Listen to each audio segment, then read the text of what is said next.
morning. It's great to be back in Bay County 2 days in a row for me. I was here for the campaign yesterday and now here bearing more gifts. I think, I don't know, Jay Trumbull, Senator Dane, when I'm here, I usually bring something. And so we're happy to continue to do that. You know, tomorrow will be 2-year anniversary from the landfall of Hurricane Michael. When we came into office in January of 2019, this is a really important priority. We knew that the recovery was something that was going to be long term, and we immediately pledged our support at the state level under leadership of people like Jared Moskowitz. We pledged to work hard to get resources out as quickly as possible, but also to work with the federal government to enlist even more support from them. President Trump responded and has been a great partner for us here in Northwest Florida. So we understand that there is still more to do. The First Lady is going to have an announcement today about some initial support, particularly around our children.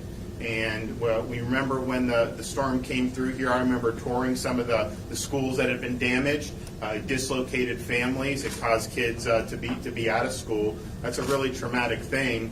And so now we're in a situation where in the pandemic you've had different issues coming up about, unfortunately, kids have the option to go into school here, but you do have some of the same mental health challenges, some of these other challenges that now we're seeing throughout the state that really we've been having to deal with here in Bay County and the surrounding areas for a couple years now. So I think that today's announcement will be good. I think it'll be helpful to a lot of folks. But I would like to say, it's been a challenging time for a lot of folks throughout the state, but I think the folks in Northwest Florida have really handled the last 6 or 7 months very well. I think that you guys have shown, you got to keep your society moving. You got to have kids. They need to be able to be in school if that's what the parents want.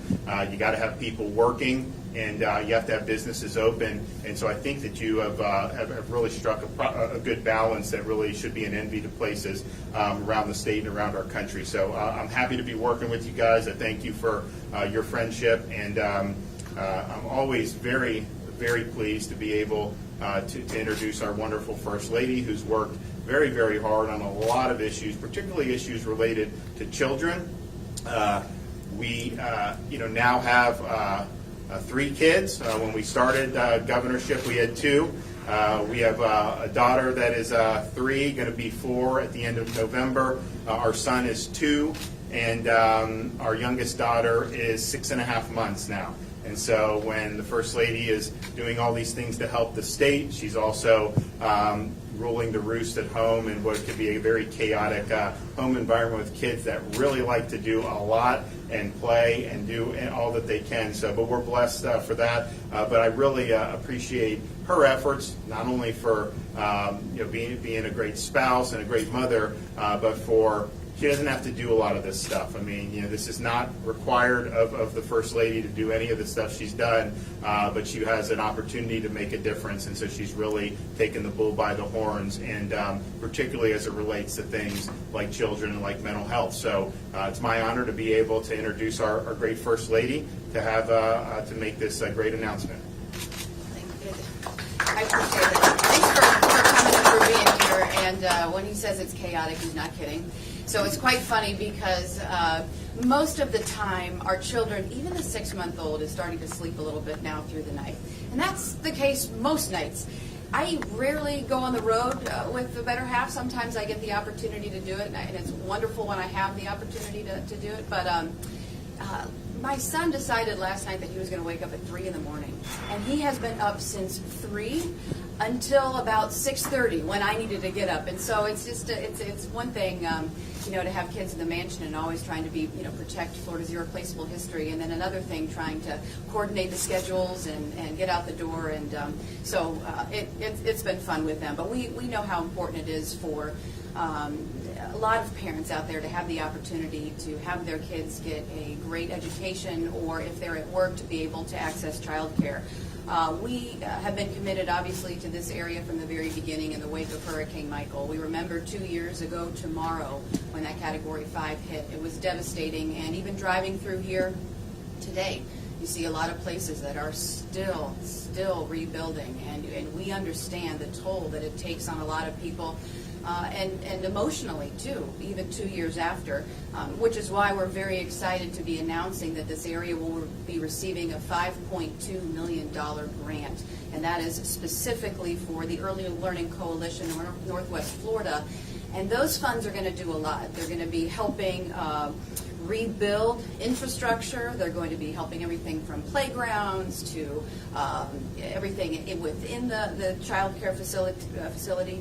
And also another key point is going to be the telemental health. This is something that we were here, I think it was August of 2019, which seems like it was a long time ago. And we understood that there was a need in this area for mental health services, especially in the wake of Michael, when there was a lack of providers, there was a lack of housing, and so how were we going to give access to services to so many people who needed it? And so in 6 counties, in 63 public schools across this area, we provided the telemental health services, and we found that that was a really good resource. And I'll tell you now, as we're in this pandemic, we're really realizing that this is an invaluable tool for a lot of people to access mental health needs, because this has taken such a toll on so many people.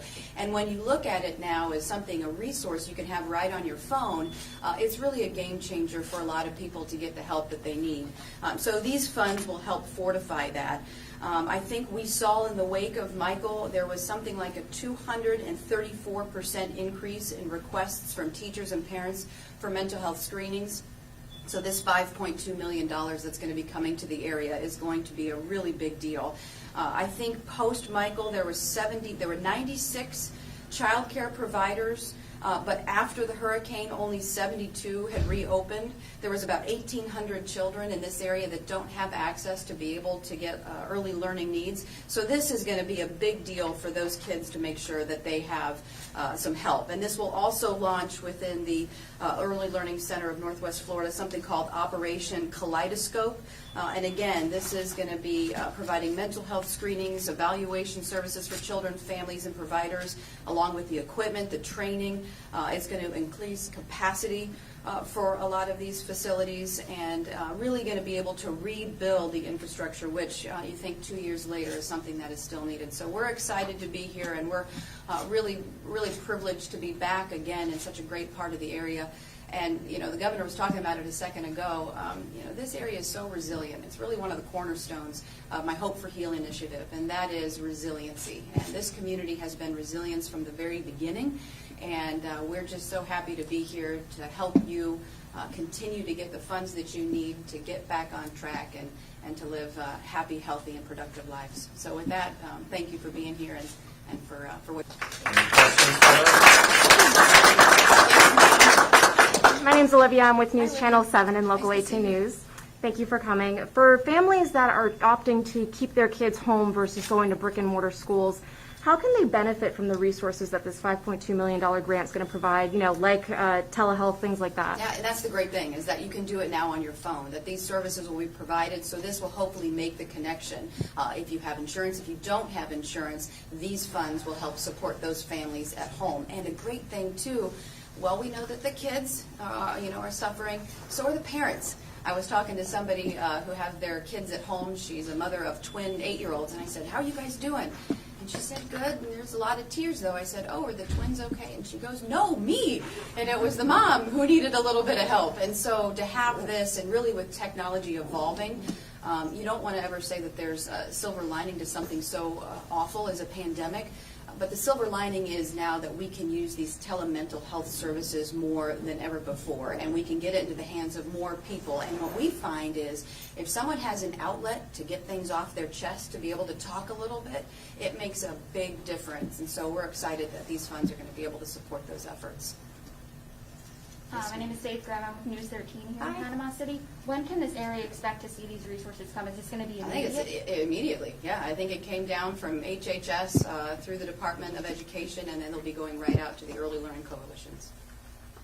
All right. Well, thanks, everybody. Appreciate it. Good to see you guys.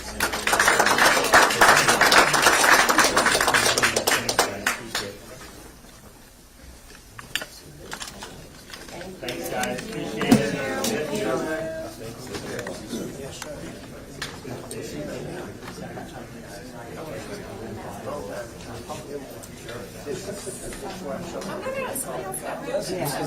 Make sure I don't miss my run. Pleasure, yes, sir. Bye-bye.